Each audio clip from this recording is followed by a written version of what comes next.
And let's talk a little bit about process. We've talked about a number of different things today. A lot of times we talk about, different swings and different sizes and proportions. And realistically,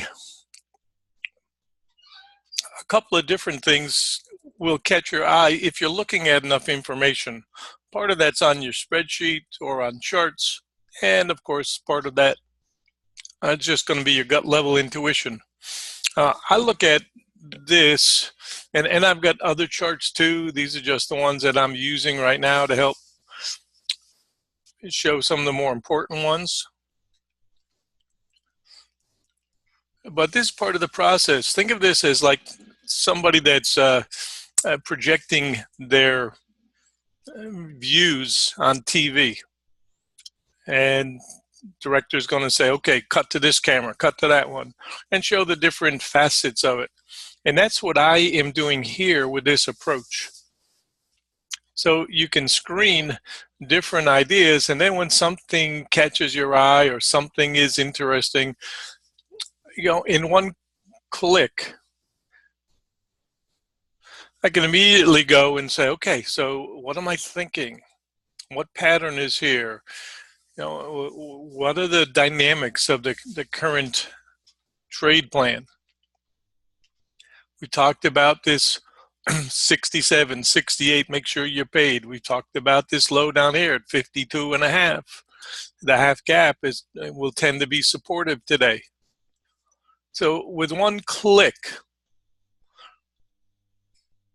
you can zone in on what you think is important. And you should have some in smaller denominations, not just, a 60-minute chart or 10 or 15, but, a 5 or a 2 or a 3 or whatever.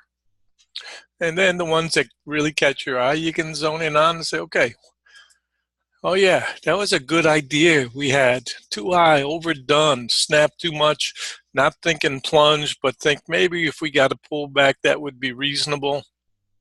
Better odds for a buy and better odds for a sell from a new high. You're not going to be right all the time. And when you're wrong, you step out, you go sideline, you think and say, is there something worthy of my time and money? Squeeze is perpetuated by keeping it above that prior high. If we start to move backwards and come this way, you already know where you can go look and see other ideas that are important. Where traders got caught. And to do that, it would be easier to go and look at something that'll show the swings a little bit more clearly than this. This is a bigger picture look.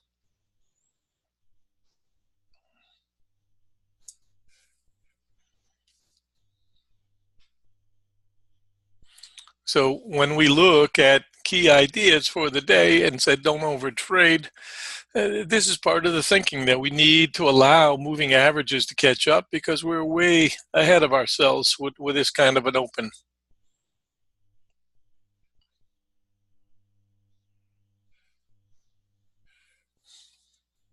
Current thinking, got to trade inside the current range for the day before thinking about anything else.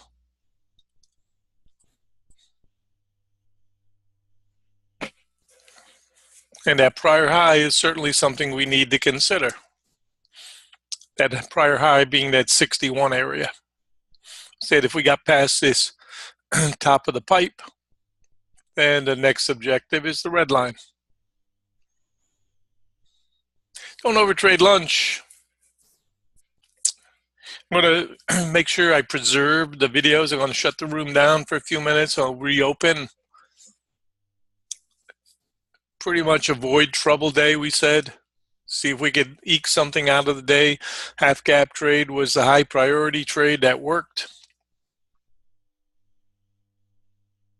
And if you don't like anything in this tight, slim jim here, don't do anything.